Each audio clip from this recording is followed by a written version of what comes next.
Au cours des années 1970, l'armée de l'air décide de se lancer dans un programme d'intercepteurs lourds. Cet avion du futur sera trop coûteux pour les moyens de l'État français, mais de son étude naîtront deux projets.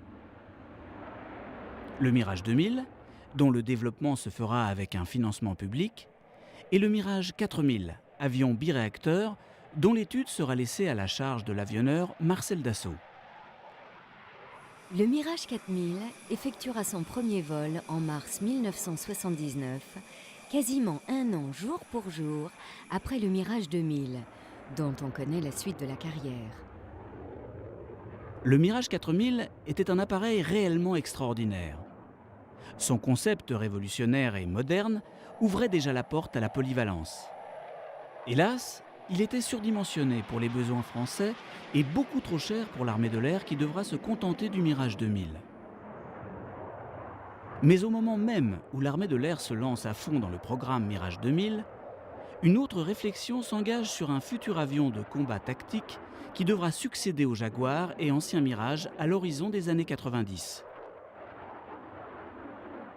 L'armée de l'air exprimait le besoin d'un avion de combat offrant une polyvalence élargie et équilibrée qui permettrait de remplacer 7 types d'avions à l'horizon 2000-2010. Le Jaguar, pour les missions d'attaque air-sol et la reconnaissance.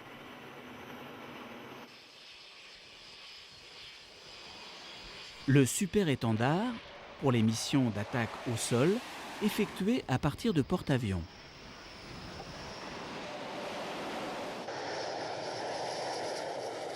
Le Crusader, pour les missions embarquées de couverture aérienne du groupe naval.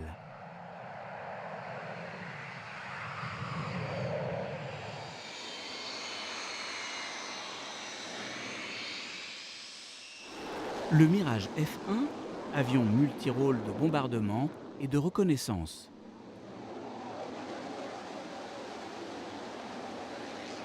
Les Mirage 2000 N et D pour les missions d'attaque de précision et d'interdiction aux moyens d'armes nucléaires ou conventionnelles.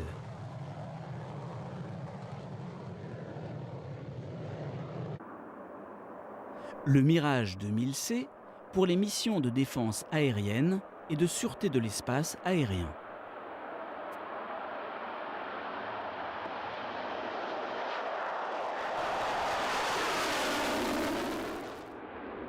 Le Mirage 4 pour les missions nucléaires et les missions de reconnaissance.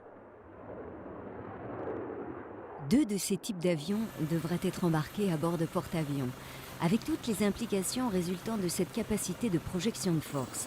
Déploiement rapide, autosuffisance en matière de support et contraintes d'espace. Des discussions concernant la définition d'un avion ultra polyvalent s'étaient ouvertes dès 1978 entre la France, l'Allemagne et la Grande-Bretagne. En prenant en compte les besoins énoncés par chaque pays, cet avion devra savoir tout faire. Dès 1980, alors que les négociations au niveau européen se poursuivent, Dassault propose le lancement d'un programme de démonstrateur purement national qui portera le nom d'ACX. La course ne fait que commencer, mais pour Dassault, que le programme commun aboutisse ou pas, le niveau de compétence de son bureau d'études doit être préservé. En septembre 1982, à l'occasion du salon de Farnborough, les Britanniques présentent une maquette taille réelle de leur propre démonstrateur technologique baptisé AK pour Agile Combat Aircraft. Le 12 novembre de la même année, Charles Hernu, ministre de la Défense, annonce le lancement du programme d'avions de combat expérimental ACX. La mésentente se profile à l'horizon et en 1985, les chemins vont diverger. Paris quitte alors la table des négociations. La France veut un appareil léger, capable de se poser sur des porte-avions et assez polyvalent pour remplacer à terme tous les avions de l'armée de l'air. Par ailleurs, la France disposait d'industriels jaloux de leurs compétences et qui voulaient rester maîtres du jeu et de la technologie. La France décide de développer le Rafale. Le 4 juillet 1986, Dassault fait voler le Rafale A, premier démonstrateur. Propulsé par 2 réacteurs General Electric F404, l'avion laisse très rapidement entrevoir son potentiel. Et l'on peut déjà dire que le génie de Dassault éclatera une nouvelle fois au grand jour. Le Rafale sera un avion formidable, promis à une grande carrière. Il sera de ces avions mythiques qui resteront à jamais dans les mémoires.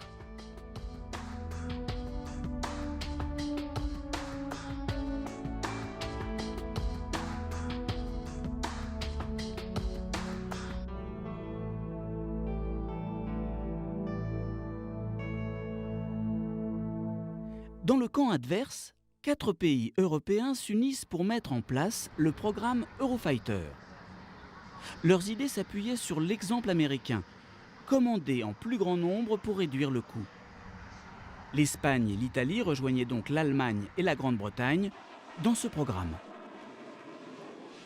Le pari de faire baisser les coûts grâce à la coopération échouera totalement et cette coopération se montrera souvent contre-productive. L'Eurofighter est, par exemple, le seul avion du monde dont l'aile droite et l'aile gauche ne sont pas fabriquées au même endroit.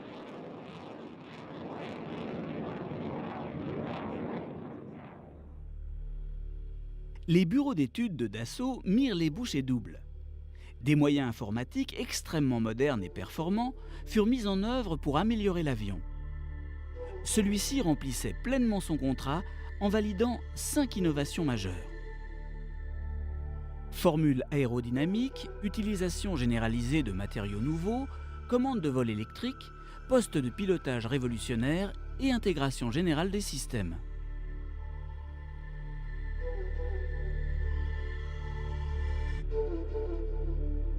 Mais le Rafale A ne reste qu'un démonstrateur et le bureau d'études de Dassault doit encore travailler pour réduire sa taille et sa masse qui dépassent d'1 tonne le poids des avions de série qu'il préfigure. Une cellule d'essai est installée au CEAT de Toulouse. 24 heures sur 24, des vérins torturent littéralement l'avion, simulant plus de 200 vols par jour pour étudier le vieillissement des structures. Ces essais joueront un rôle essentiel dans la maîtrise de la masse de l'avion.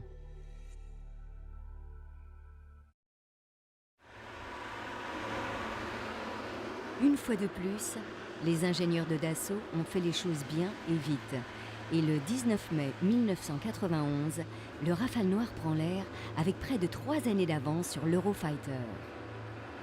Le Rafale C-01 va pouvoir entamer une série d'essais et déjà il présente des différences significatives avec le Rafale A. Par exemple, il est dépourvu d'aérofrein, ce qui est une première dans les avions de combat.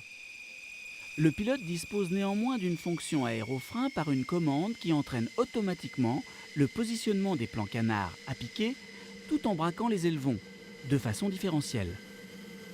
Les ingénieurs ont fait là l'économie de la masse et d'une installation hydraulique spécifique.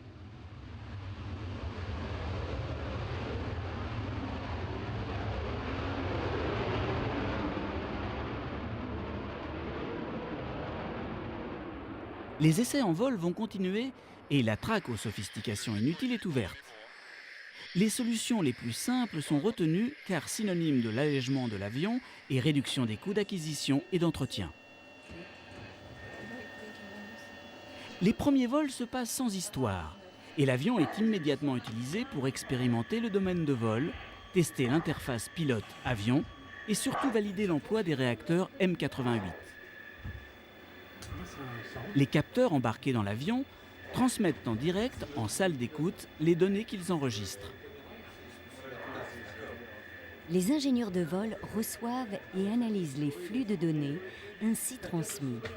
Le pilote peut ainsi dialoguer avec les ingénieurs et effectuer des opérations spécifiques à la demande.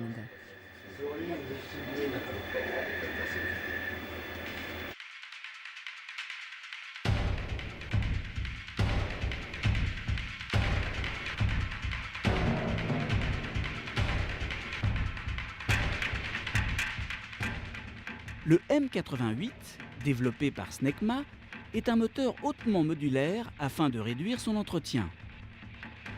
Il bénéficie également des dernières avancées pour réduire la signature magnétique et infrarouge.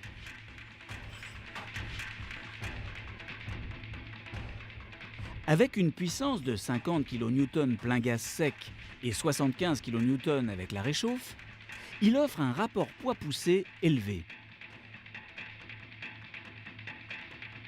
Comparé à l'Atar 9K qui offre la même puissance, il est plus court de moitié et plus léger de 45%.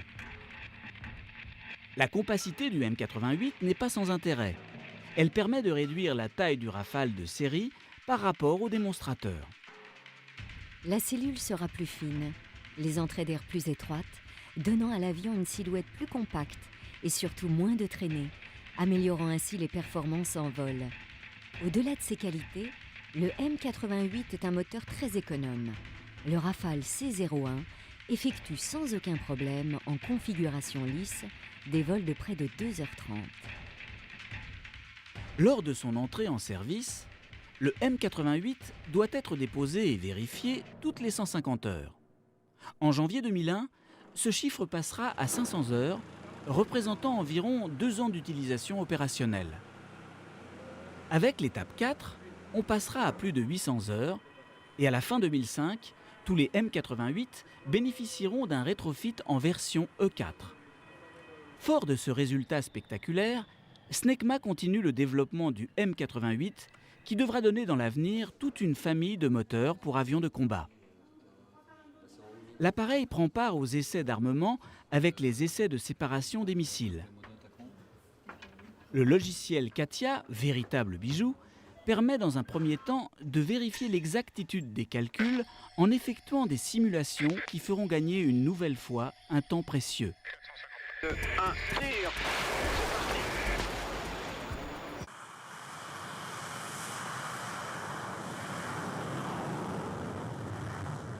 Des essais en vol compléteront ces études et permettront d'optimiser l'emploi des différents armements lorsque l'avion sera opérationnel. Ok, merci. Tu as l'alpha check directement en bas. Ouais, ça marche. Directement en bas, tu dis. Oui, en haut de la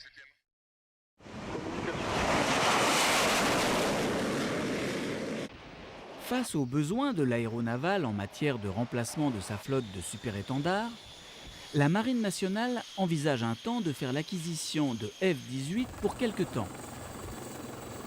Dassault imposera le Rafale à l'issue d'un nouveau bras de fer, car le danger de voir des avions américains de longues années sur les ponts d'envol des porte-avions français pesait trop lourdement sur l'industrie aéronautique nationale.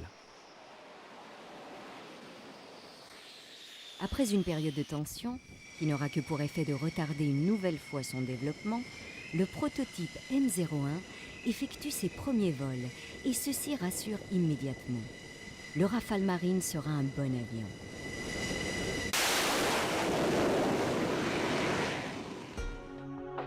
Définitivement, on peut dire que le bureau d'études de Dassault fait les choses bien.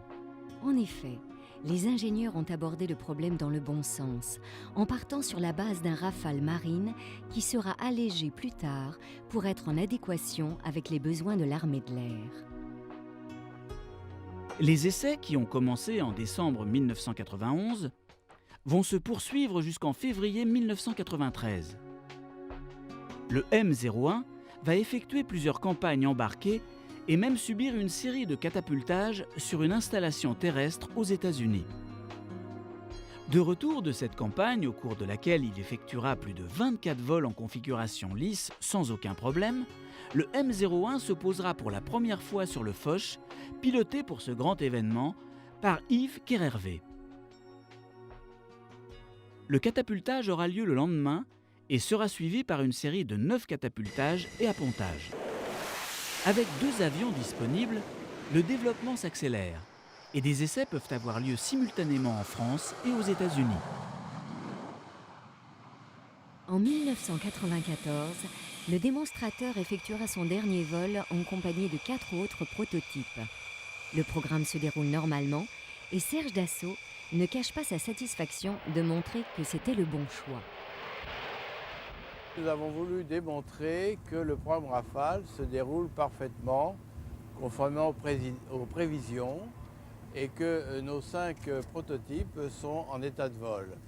Nous avons aussi fait voler le premier démonstrateur dont aujourd'hui c'est le dernier vol, puisqu'il a terminé, si je puis dire, sa carrière de mise au point et d'essai, nos 2 Rafales marines et nos 2 Rafales air dans le biplace. Donc ces 5 avions sont parfaitement au point et le programme se déroule parfaitement conformément aux prévisions. Nous tenons les délais et nous tenons les performances. Il aura un énorme succès à l'étranger, d'autant plus que dans les années 2000, nous pensons, tel que l'on peut prévoir aujourd'hui, que la concurrence américaine, qui est très forte aujourd'hui, le sera beaucoup moins, étant donné que nous ne voyons aucun concurrent à l'horizon de programme et de notre avion Rafale.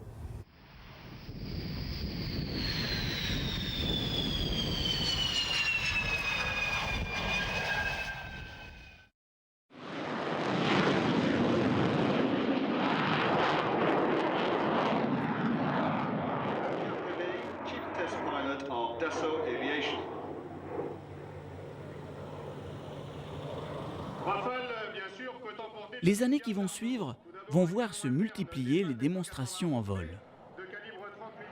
Toutes les occasions de présenter l'avion seront bonnes et Dassault ne manquera aucune d'entre elles.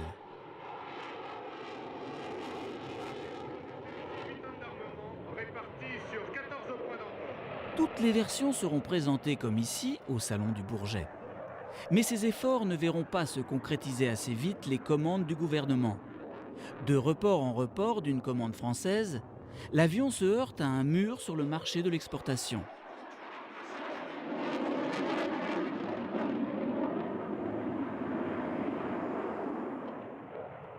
Son rival, l'Eurofighter, effectue les mêmes campagnes, mais il est servi par un carnet de commandes en meilleure forme. On peut se douter que la vérité est tout autre et que lui aussi est soumis à d'autres contraintes.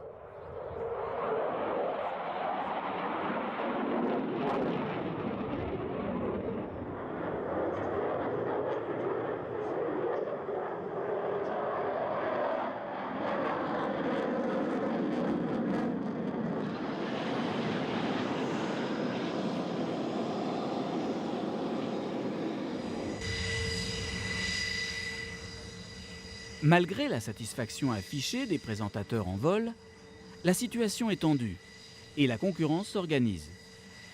Les soviétiques viennent en force participer à nos meetings en présentant leurs Sukhoi Su-27 et autres MiG-29 qui, il faut bien le reconnaître, ont de quoi séduire au moins le nombre public par leur forme plutôt agressive et leurs évolutions remarquables.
Le 4 décembre 2000, les premiers Rafales M se posent à Landivisiau.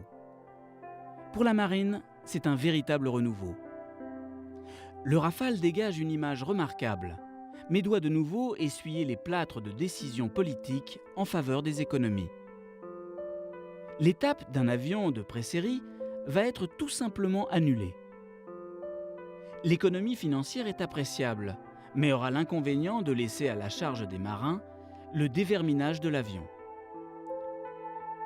Avec beaucoup de philosophie dans un contexte tendu, les mécaniciens et les pilotes vont faire leur travail avec un très haut niveau de compétence et de motivation.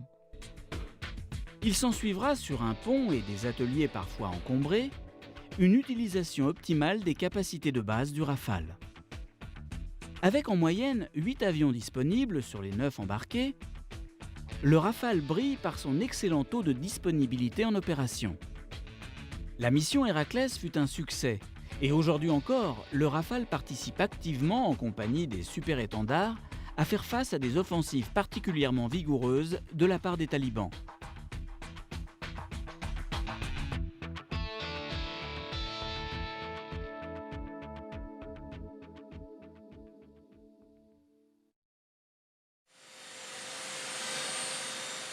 Avant d'être en activité dans les escadrons, les avions font un passage au Centre d'expérience aérienne militaire de Mont-de-Marsan. Le lieutenant-colonel Vial nous explique comment intervient le CEAM dans la vie de l'avion.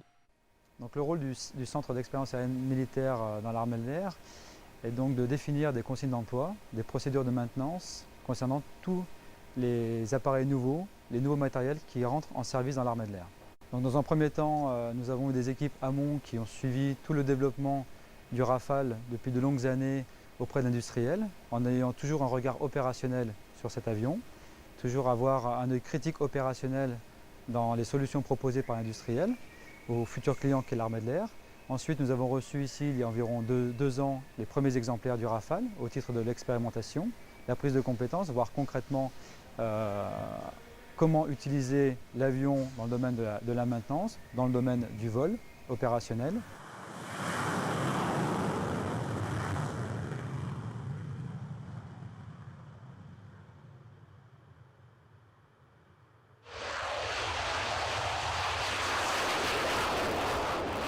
Dès l'instant que nous avons acquis une certaine expérience au sein du centre, nous avons commencé la transformation des premiers équipages des forces, en l'occurrence les équipages de l'escadron de chasse 1-7, donc nouvellement opérationnel sur cet avion. Les 20 premiers exemplaires du Rafale sont passés entre nos mains au titre de la maintenance, de la montée en puissance. Mais dès l'instant que nous avions terminé la transformation d'un noyau dur d'une quinzaine de pilotes et de 8 navigateurs sur Rafale, à partir de cet instant-là, l'escadron a été transféré sur Saint-Dizier avec ses appareils. C'est une grande première au sein des forces françaises. Nous avons décidé avec la Marine nationale d'expérimenter en commun la version Rafale F2, donc de la version armée de l'air et de la version marine, puisque les marins, à compter de l'été 2007, ils auront une flottille opérationnelle sur cet appareil.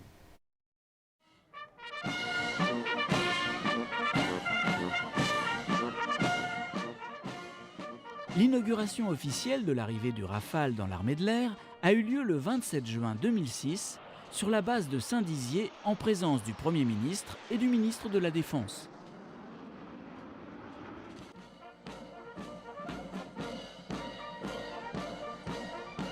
Le 1-7 Provence dispose aujourd'hui d'une vingtaine d'avions opérationnels. L'ensemble du personnel, pilotes et mécaniciens, sont désormais familiarisés avec un avion aux capacités qui ne cessent de les séduire. Le lieutenant-colonel Vincent Chussot était pilote en échange au sein de la 12e flottille sur la version F1 du Rafale. Il connaît bien l'appareil et confirme qu'il progresse de façon significative. L'arrivée de l'avion dans l'escadron est l'aboutissement pour tous d'une longue période de préparation. Cet avion marque l'avènement de nouveaux concepts en matière de préparation des vols et de maintenance. Dans son emploi au quotidien, le Rafale affiche une simplification des tâches très appréciée, tant pour le pilotage que pour l'aide à la navigation. Le capitaine Gilles Vallée, ancien pilote présentateur de Jaguar, nous présente cet avion véritablement unique.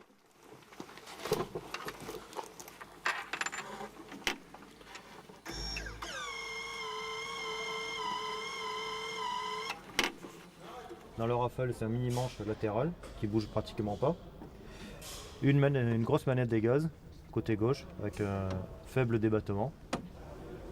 Ensuite, pour piloter, on a un gros viseur où on a beaucoup d'informations, genre le vecteur vitesse, l'altitude, le cap et diverses informations concernant le tir RR et air-sol. La vision tête moyenne, où il y a toute la situation tactique. une télévision à droite et une télévision à gauche. Après, en fonction de la phase de vol dans laquelle on est, mais on peut afficher différentes infos. À gauche, notamment tout ce qui est contre-mesure électronique.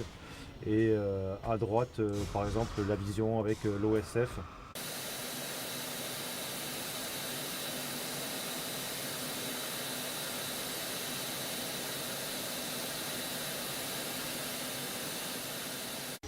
Donc à droite, le mini-manche latéral ou le stick avec un petit débattement, comme vous voyez. Là, c'est le débattement max. Ensuite, une dizaine de boutons sur cette manette. Un des boutons principaux, la petite pyramide ici, qui consiste à piloter l'avion quand il est sous pilote automatique. On donne des petites impulsions, haut, bas, droite, gauche, on pilote l'avion comme ça. Les gros boutons ici, c'est essentiellement lié aux différents modes du radar. Pour utiliser le radar en air, c'est bien qu'en air qu'en air-sol. Pour délivrer l'armement, eh bien, il y a une queue de détente, comme sur tous les avions, qui se trouve derrière. Donc on tire comme un pistolet. Voilà pour la manche. Pour la manette des gaz, voilà une grosse manette des gaz qui est en deux parties. Voilà le débattement max, plein gaz sec et après une charge PC.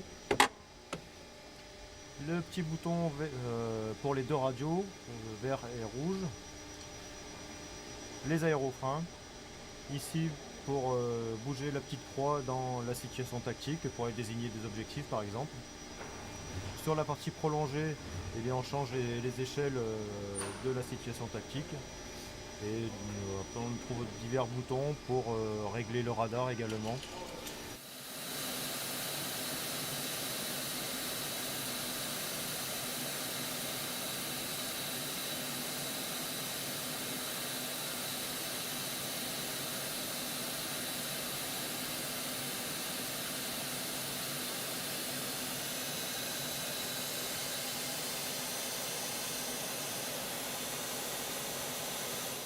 C'est un avion très facile à piloter. Moi qui ai fait du Jaguar, avion ancienne génération, je n'ai pas éprouvé de difficultés particulières. Le fait que ça soit un mini-manche latéral, ce n'est pas un souci, on s'y fait très rapidement. En quelques secondes, on a pris l'avion en main. Après, la difficulté, c'est de bien intégrer le système, mais le pilotage pur de l'avion est très très simple. Il n'y a pas de grosses difficultés. Les qualités et les défauts de l'avion. Les qualités, c'est qu'on a toutes les infos dont on a besoin, que ce soit info radar, spectra, enfin la guerre électronique, l'OSF, l'optronique secteur frontal, la liaison de données. Tout ça, c'est le système Rafale. Ça fait beaucoup d'informations. Un pilote de chasse, son métier, ce n'est pas de piloter. Le pilotage est un outil et le but est de réaliser la mission. Le pilotage, pour nous, c'est transparent, c'est un outil comme un autre. Pour détecter les différentes menaces, dans un premier temps, on a le radar. Ensuite, on a l'OSF, l'optronique secteur frontal. C'est la petite boule qu'on voit sur le net de l'avion. Il y a une caméra avec une voie infrarouge et une voie télévision. En fait, on voit vraiment en temps réel l'objectif, un avion ou un objectif au sol sur lesquels on va désigner des bombes, par exemple. On a aussi la liaison de données avec un AWACS ou un centre de contrôle au sol ou entre chasseurs, entre rafales, on peut s'échanger des informations via liaison 16, transfert de données. Et on a aussi, pour terminer, Spectra, c'est le système de contre-mesure électronique. Quand un avion nous éclaire, en fait, on va savoir de quel côté vient la menace et on a aussi une bonne estimation de la distance aussi. Voilà les principaux capteurs de cet avion. La grosse différence avec le Jaguar, c'est évidemment la puissance. Donc le Jaguar, bien que c'était un avion fantastique, il était sous-motorisé. Donc là on a 15 tonnes qui poussent derrière. Et ensuite les capacités de manœuvrabilité de l'avion. On a vu c'est un Delta et auquel on a rajouté des canards, donc l'avion est bien plus manœuvrant qu'un Mirage de Nil. Donc voilà la grosse différence avec un Jaguar. Et c'est très confortable d'avoir de la puissance. Bon, c'est sûr qu'on n'en a jamais assez, mais par rapport à un Jaguar, ça change beaucoup la vie, quoi. On est plus confortablement, on a plus d'aisance dans nos missions, quoi.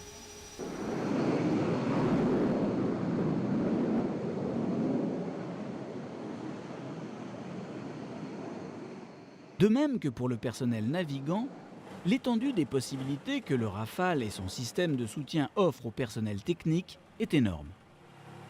Ce point de vue nous est très bien expliqué par le responsable du soutien du 1-7. C'est un avion qui est tout à fait facile à maintenir puisqu'il a été conçu pour ça depuis le début du programme. Ainsi, pour le Rafale, on travaille selon le principe d'une maintenance selon état. Les avions d'ancienne génération, type Mirage 2000 ou Mirage F1, étaient arrêtés de façon périodique pour être complètement revisités, complètement vérifiés. Sur le Rafale, nous n'avons plus ce genre d'opération de maintenance et donc nous gagnons forcément en disponibilité de l'avion puisque en permanence les équipements de l'avion sont vérifiés en temps réel et nous ne sommes plus obligés d'arrêter l'avion pour vérifier les équipements. L'intérêt du Rafale, si vous voulez, c'est que autant le concept de maintenance a été étudié dès le début du développement, que cela a été vrai également pour la formation des mécaniciens. L'armée de l'air a profité de l'arrivée du Rafale pour vraiment effectuer une révolution dans les systèmes de formation des jeunes mécaniciens en regroupant certaines spécialités. Aujourd'hui, nous avons 3 spécialités au niveau du Rafale, une spécialité vecteur qui s'occupe du dépannage de la cellule et du dépannage des moteurs, une spécialité armurier qui s'occupe de tout ce qui est siège éjectable et de l'armement, et une spécialité avionique qui s'occupe vraiment, une grosse spécialité avionique qui s'occupe de tout ce qui est électricité, électronique, capteur et informatique à bord de l'avion. Le moteur modulaire nous permet évidemment de travailler beaucoup plus vite. C'est le principe du moteur modulaire. On enlève un module, on le remplace par un autre et le moteur redevient disponible tout de suite. Et ensuite, donc, il y a une autre étape où le module, lui, est réparé, mais le moteur est disponible. Donc finalement, l'avion peut voler. Donc ce concept n'est pas révolutionnaire pour nous. On a déjà commencé à travailler comme ça avec le Mirage 2000. Maintenant, l'intérêt forcément du moteur pour nous mécaniciens, en unité opérationnelle, c'est qu'il est beaucoup plus facile à maintenir et à dépanner. Un nombre incroyable d'opérations qui nécessitaient auparavant une dépose du moteur se fait aujourd'hui moteur avionné. Aujourd'hui, on peut changer un calculateur sur Rafale, sur le moteur du Rafale, avec le moteur avionné. Le plus gros changement pour le moteur, la maintenance du moteur sur le Rafale, c'est l'échange du moteur. L'échange du moteur se fait très rapidement, en moins de 3 heures, le moteur est changé sur Rafale. Comme on facilite le travail des mécaniciens, la conception de l'avion fait également qu'on a moins de matériel à mettre en place autour de l'avion, moins de moyens de soutien à mettre autour de l'avion pour le dépanner, donc c'est d'autant plus rapide. Un avantage également très intéressant pour la technique, qui est évidemment tout à fait utile pour les opérationnels, c'est la sécurité centralisée sur l'avion. Aujourd'hui, la sécurité centralisée sur l'avion fait qu'en tirant une manette, l'avion est complètement sécurisé. Les pilotes préparent quotidiennement leur mission. Les données de vol sont consignées par le navigateur, par exemple, dans une cassette très complète. Tout est pris en compte. Plan de vol, bibliothèque électronique, situation tactique ou encore pré-réglage des capteurs. La mission, c'est une strike. On a une notion d'organique très restreinte, c'est-à-dire qui se résumera plutôt à de self-protection, puisque de toute façon, il n'y a pas d'autre strike. Et nous sommes. Le but est de tirer de la 2SM sur la base de Saint-Dizier.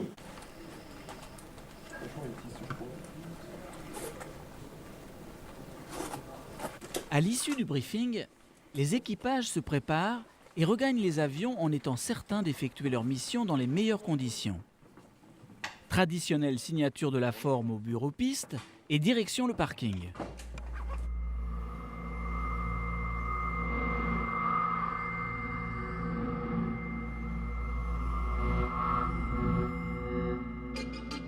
Le navigateur remet la cassette au technicien chargé de la préparation de son avion, qu'il insère dans le logement pendant que le pilote fait un tour d'avion simplifié du fait de la réduction des paramètres à vérifier. La majorité des sécurités étant automatisées par une commande située en cabine, comme par exemple la sécurisation des emports et des bidons.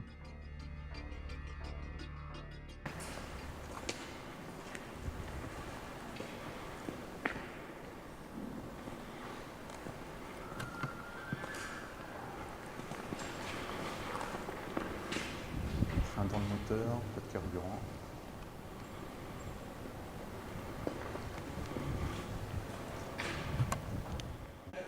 Le brelage lui aussi est simplifié par la sécurisation du siège éjectable par le pilote lui-même et la mise en route peut avoir lieu très rapidement. Les moteurs M88 nous font entendre des sons impressionnants dès leur premier tour de fan.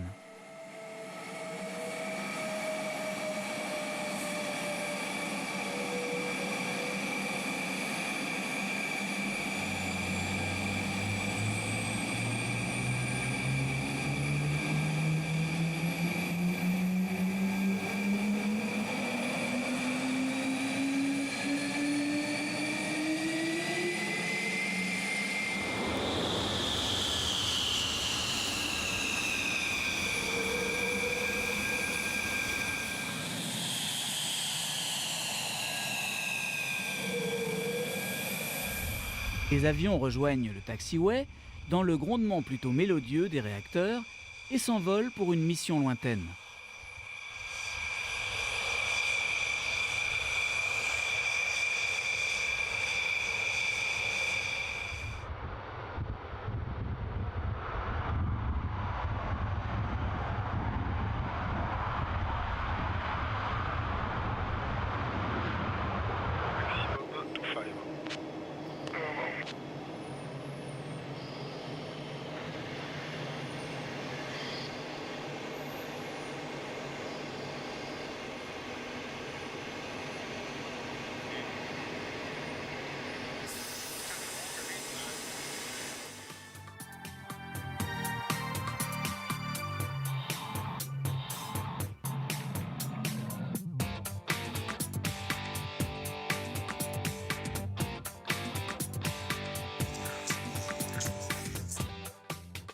L'escadron effectue journellement des missions comme la participation à la permanence opérationnelle, assurant la sûreté du territoire. Malgré quelques soucis de jeunesse, l'avion se montre fiable et sa polyvalence en fait un avion roi.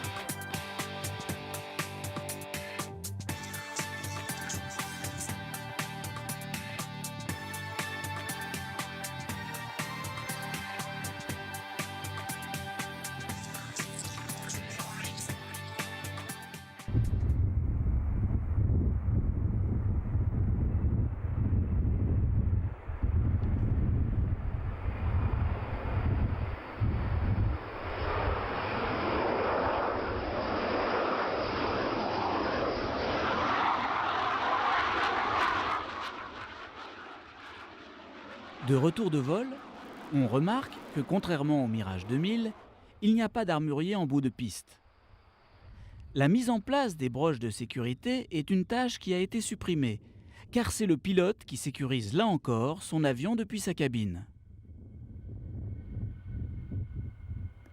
Celui-ci regagne directement le parking pour être préparé pour la mission suivante.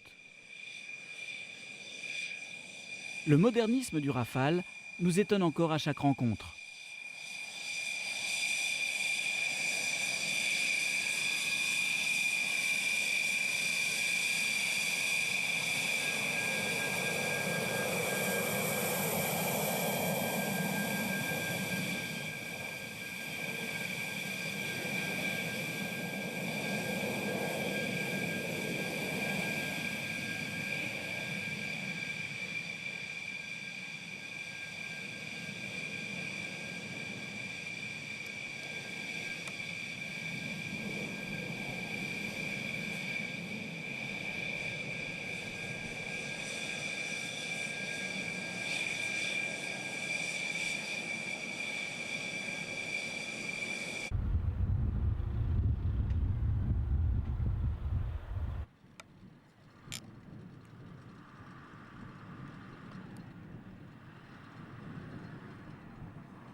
Plein de carburant, vérification des organes extérieurs, l'avion est très rapidement prêt à repartir.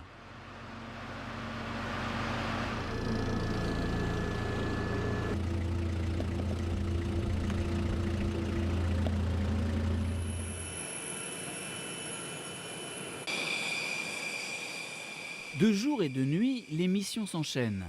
Et une sérieuse montée en puissance s'opère, surtout depuis que l'escadron est doté de 20 appareils. Le 1-7 a acquis la capacité à intervenir hors des frontières nationales dans le cadre des opérations extérieures. Mais il est investi d'une autre mission de la plus haute importance, la formation des équipages des 2 escadrons devant recevoir les Rafales après lui.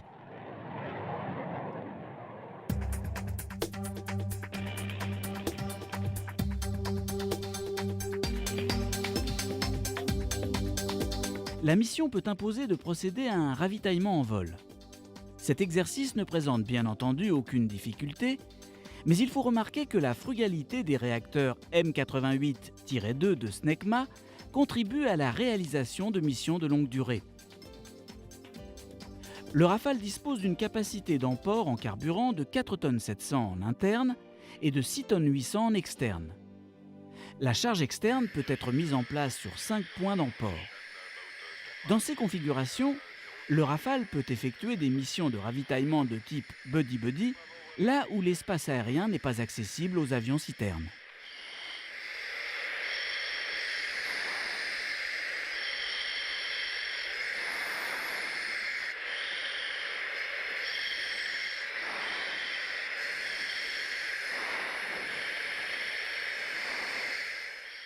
Un Rafale du CEAM effectue sous nos yeux un ravitaillement en compagnie de Mirage 2000. Bravo, restez, trouvez un target dans cette zone-là pour éviter les merdes.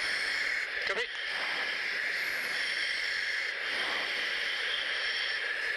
Il aurait pu me dire qu'il partait au cap. Ouais, ça aurait été pas mal, ouais. Ça aurait été pas mal.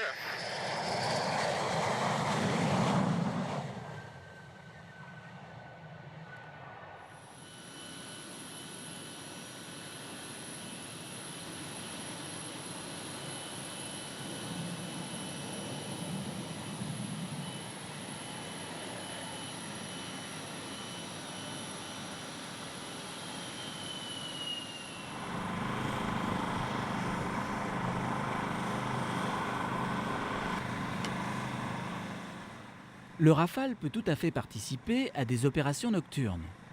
Les équipages s'entraînent là encore le plus possible. Mais cet exercice est limité à une sortie hebdomadaire pour réduire les nuisances sonores pour les riverains des bases.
Attends, notre village il est là-bas, il va cercler comme ça, donc en gros il est soit au-dessus à gauche, soit au-dessus à droite, mais il doit pas être bien loin. Il est confirme base level.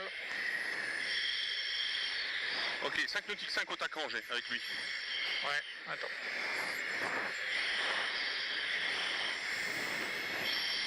Bouge pas, il doit être beaucoup plus loin là. Ouais. Ah bah toi, t'es tripose. Ok, c'est lui. Ouais, c'est bon. C'est confirmé, radar. Non, c'est pas lui. Le système d'armes du Rafale a été conçu pour permettre l'utilisation sans restriction de tous les armements actuels connus et à venir, quel que soit leur degré de sophistication. Avec une masse à vide d'environ 10 tonnes, le Rafale est doté de 14 points d'emport.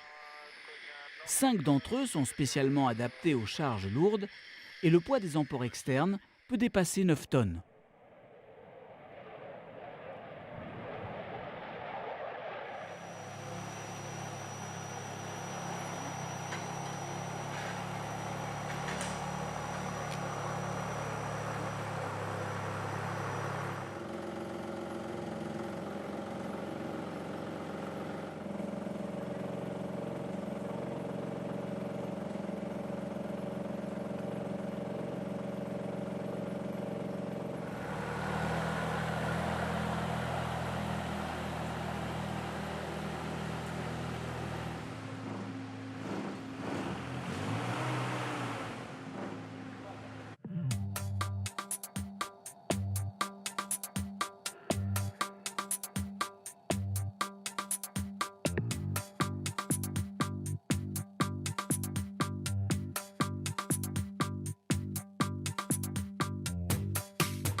Le premier et le plus important capteur du Rafale est son radar. L'agilité de son faisceau, grâce au balayage électronique et sa vitesse de calcul, permet en air-air la détection et la poursuite automatique de plusieurs cibles simultanées et à grande vitesse.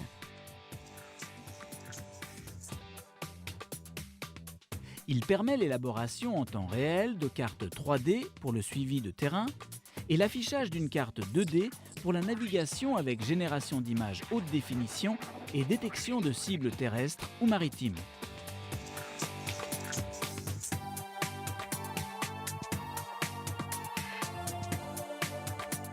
L'interface homme-machine, unique au monde, combinant le concept main sur manche et manette, s'appuie sur un ensemble d'équipements à haut niveau d'intégration qui permettent au pilote le pilotage tête haute, l'analyse de la situation tactique,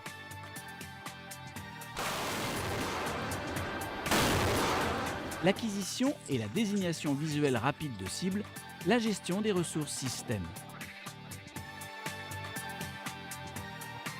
La fusion des données multicapteurs permet d'établir un véritable lien entre l'espace global du champ de bataille qui entoure l'avion et le cerveau du pilote, avec sa capacité unique à comprendre les implications d'une situation tactique et à prendre la décision la meilleure.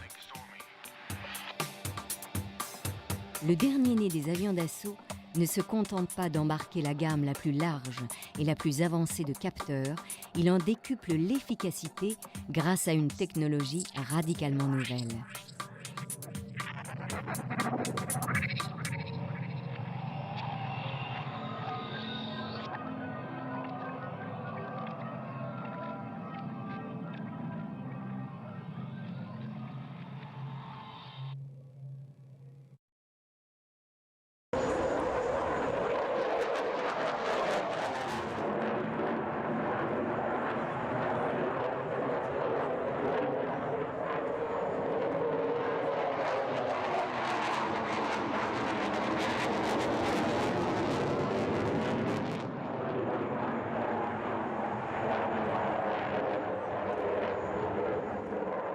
Capable de combiner des missions d'attaque au sol et de combat aérien durant la même sortie, capable d'accomplir simultanément plusieurs tâches telles que le tir air-air à longue distance pendant une phase de pénétration à basse altitude, le Rafale est aujourd'hui un avion hautement opérationnel.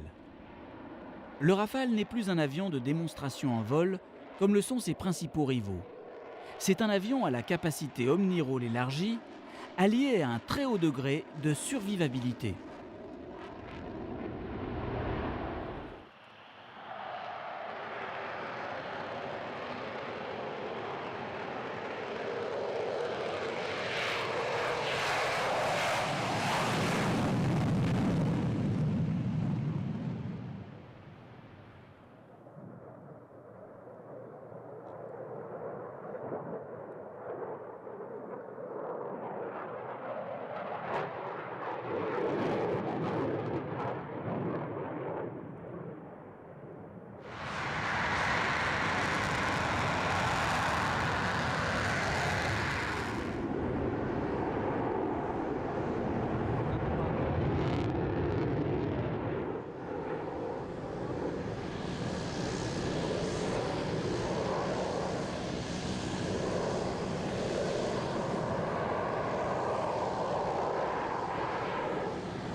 En service dans l'armée de l'air, le Rafale devrait connaître un succès mérité sur le marché de l'exportation et ses concurrents russes et américains, malgré leurs prouesses, peuvent véritablement redouter le roi du ciel.